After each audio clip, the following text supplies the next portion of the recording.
Caminho da Luz. Espírito Emmanuel. Psicografado por Chico Xavier. 1939. Federação Espírita Brasileira. O Império Romano e seus desvios. Os desvios romanos.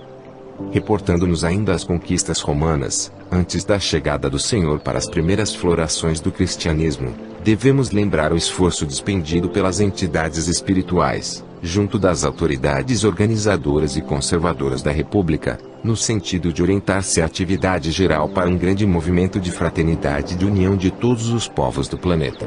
Os pensadores que hoje sonham a criação dos Estados Unidos do mundo, sem os movimentos odiosos das guerras fratricidas, podem sondar os desígnios do plano invisível naquela época.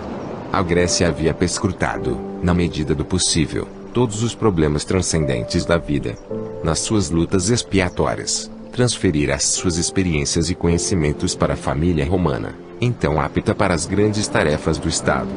A força de educação e de amor, poderia esta última unificar as bandeiras do orbe, criando um novo roteiro à evolução coletiva e estabelecendo as linhas paralelas do progresso físico e moral da humanidade terrestre.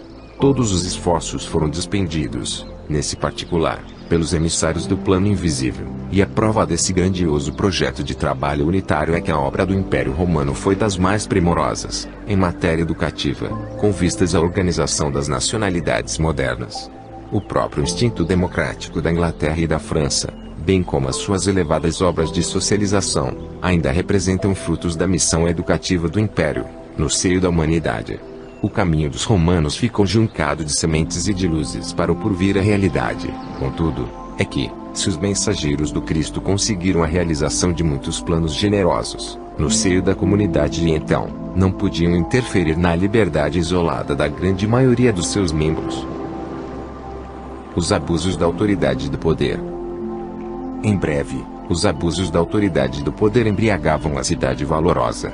Toda a sede do governo parecia invadida por uma avalanche de forças perversoras, das mais baixas esferas dos planos invisíveis. A família romana, cujo esplendor espiritual conseguiu atravessar todas as eras, iluminando os agrupamentos da atualidade, parecia atormentada pelos mais tenazes inimigos ocultos, que, aos poucos, eliminaram as bases mais sólidas, mergulhando-a na corrupção e no extermínio de si mesma, dada a ausência de vigilância de suas sentinelas mais avançadas. Denso nevoeiro obscurecia todas as consciências, e a sociedade alegre e honesta, rica de sentimentos enobrecedores, foi pasto de crimes humilhantes, de tragédias lúgubres e miserandos assassínios.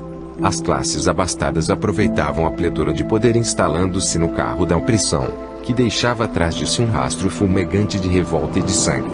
Os Gracos, filhos da veneranda Cornélia, são quase que os derradeiros traços de uma época caracterizada pela administração enérgica, mas equânime, cheia de honestidade, de sabedoria e de justiça. Os chefes de Roma. Depois de Caio, assassinado no Aventino, embora se fizesse supor um suicídio, instala-se definitivamente um regime de quase completa dissolução das grandes conquistas morais realizadas. Sob Mário ao poder, depois das vitórias contra a Jugurta e contra os germanos, que haviam, por sua vez, invadido o território das Gálias. Mas os antagonismos sociais levam Sila ao poder, travando-se lutas cruentas, como vésperas escuras de sangrentas derrocadas. Em seguida, surgem Pompeu e a Revolução de Catilina, muito conseguindo a prudência de Cícero em favor da segurança da cidade. Verifica-se, logo após, o primeiro triunvirato com a política maneirosa de Caio Júlio César, que se alia a Pompeu e a Crasso para as supremas obrigações do governo. As citações históricas, todavia, desviariam os objetivos do nosso esforço. Nossa intenção é mostrar que o determinismo do mundo espiritual era o do amor, da solidariedade e do bem, mas os próprios homens, na esfera relativa de suas liberdades, modificaram esse determinismo superior, no curso incessante da civilização.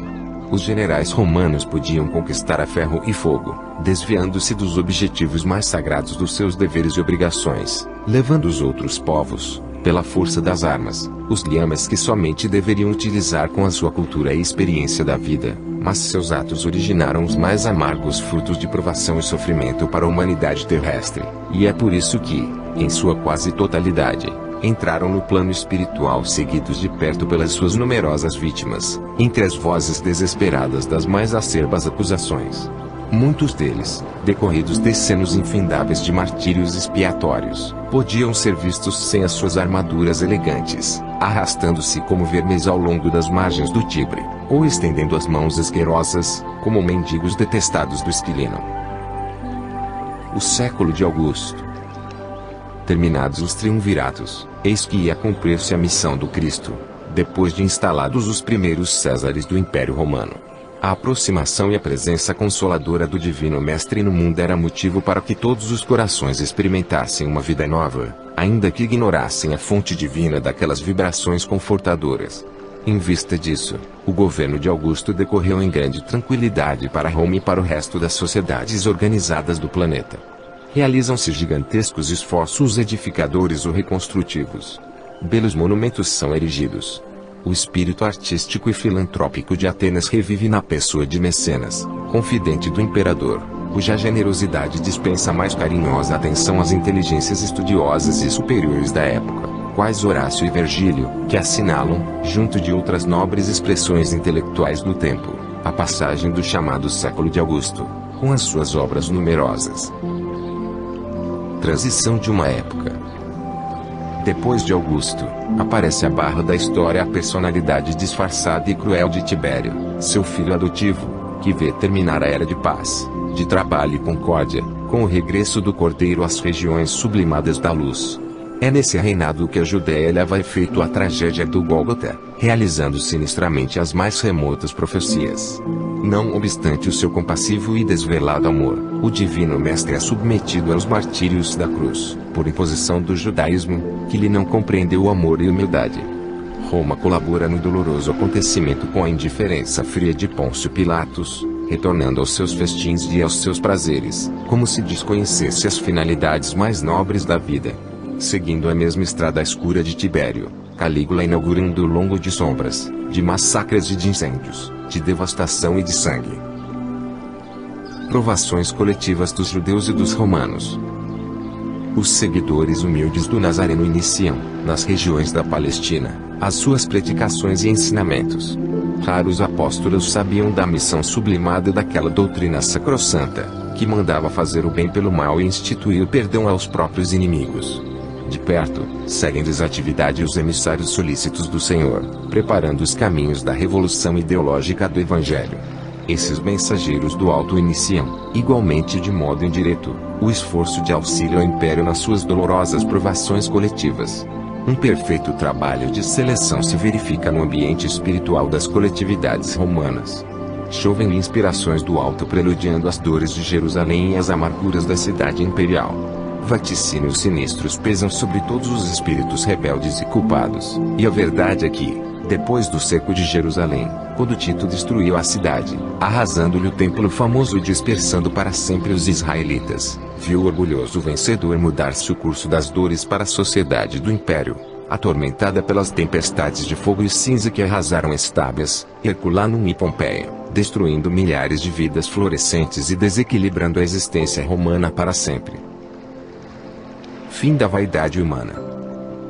O Império Romano, que poderia ter levado a efeito a fundação de um único Estado na superfície do mundo, em virtude da maravilhosa unidade a que chegou e mercê do esforço e da proteção do alto, desapareceu num mar de ruínas, depois das suas guerras, desvios e circos cheios de feras e gladiadores.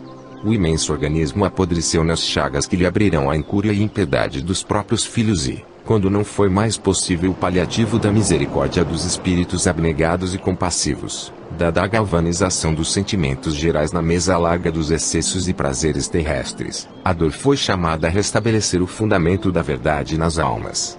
Da orgulhosa cidade dos imperadores não restaram senão pedras sob pedras.